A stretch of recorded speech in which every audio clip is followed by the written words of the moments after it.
여러분, 혹시 지금 영혼이 병들어서 낫고 싶고 마음이 너무 슬퍼서 위로가 간절하고 또 상처 입은 마음 때문에 안전한 곳을 찾고 계신가요? 500여 년 전 존 녹스는 바로 그런 우리에게 이렇게 손을 내미는 것 같습니다. 하나님의 말씀으로 나아가세요 라고요. 안녕하세요. 믿음의 선배들이 남긴 보물 같은 지혜를 함께 나누는 정담은 클래식입니다. 오늘 그 첫 번째 보물 상자를 열어볼 텐데요. 바로 종교개혁가 존 녹스의 고난받는 자들을 위한 요새라는 책입니다. 자, 이 책을 제대로 이해하려면요. 먼저 시간 여행을 좀 떠나봐야 합니다. 이 책이 어떤 거친 폭풍우 속에서 태어났는지 말이죠. 때는 바로 16세기 스코틀랜드. 정말이지 믿음 하나 지키려고 모든 걸 걸어야 했던 그런 시대였습니다. 이 책 절대 평화로운 서재에서 나온 게 아니에요. 생각해보세요. 1517년에 마르틴 루터가 종교개혁의 불씨를 당겼잖아요. 그 불길이 유럽 전역으로 번지면서 세상이 정말 뒤집어졌죠.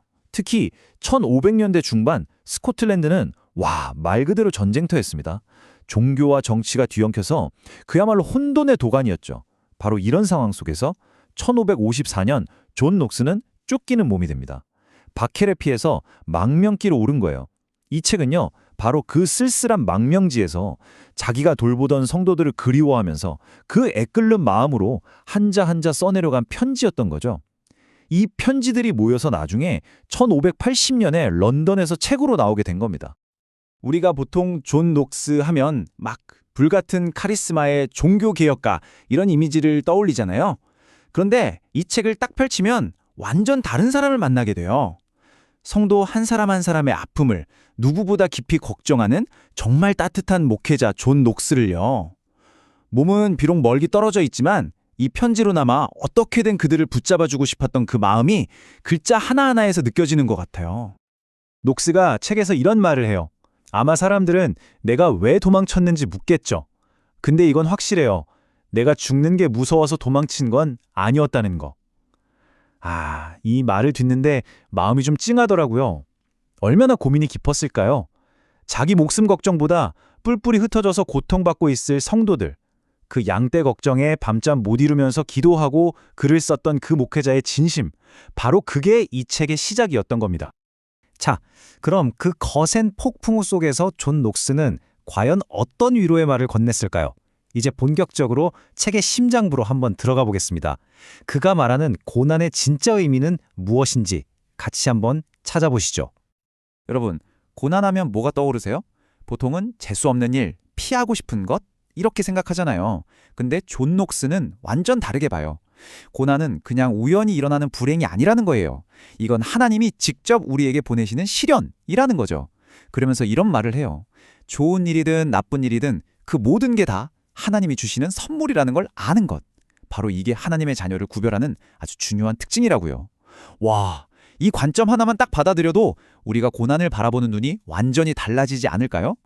존 녹스는 이 고난이라는 쓴 약이 우리 영혼에 놀라운 효능을 발휘한다고 말하는데요. 크게 세 가지가 있어요.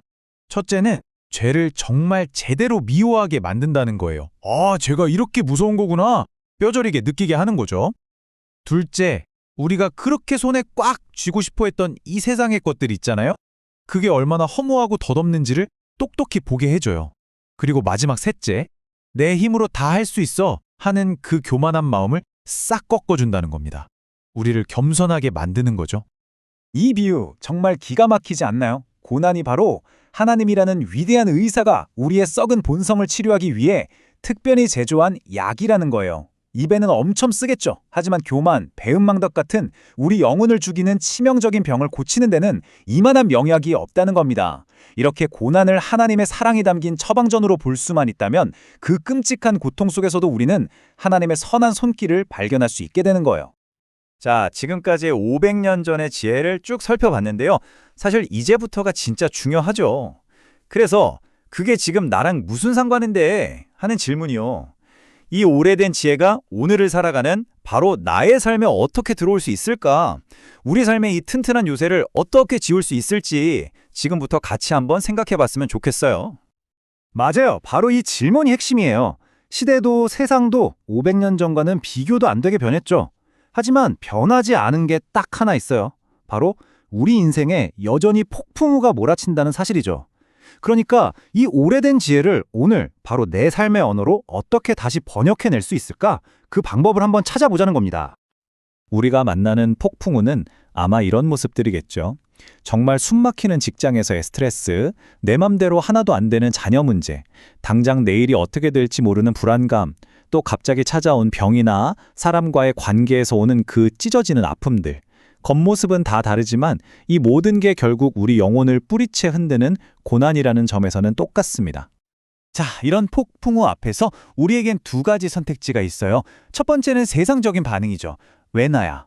왜 너한테만 이런 일이 생겨? 너무 불공평해. 난 혼자야. 이러면서 절망의 늪으로 빠지는 거예요.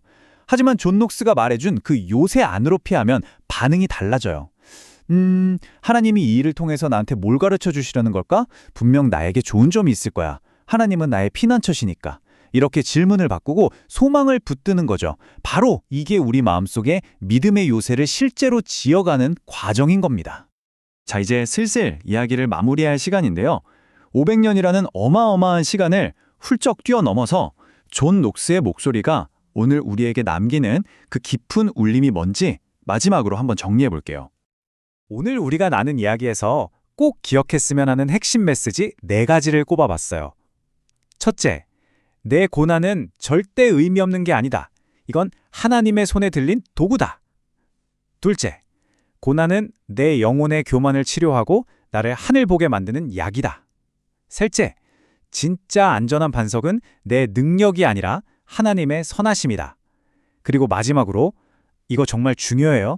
하나님이 너무 멀게만 느껴질 때 내뱉는 그 작은 신음 하나조차도 사실은 엄청나게 강력한 기도라는 거예요.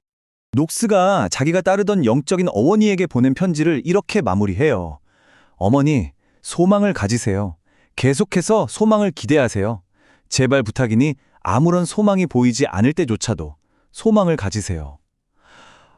정말 이 문장 하나가 이 책이 우리에게 주려는 모든 위로를 다 담고 있는 것 같아요. 그쵸? 자, 오늘 존 녹스와의 만남, 여러분 어떠셨나요? 좀 유익한 시간이 되셨기를 바랍니다. 그 혹독한 시련 속에서도 끝까지 희망을 이야기했던 그의 지혜가 돌아오는 한 주 동안 여러분의 삶을 든든하게 지켜주는 요새가 되어주길 진심으로 기도할게요. 그럼 저는 다음 주에 또 다른 믿음의 선배가 남긴 귀한 지혜를 들고 다시 찾아뵙겠습니다.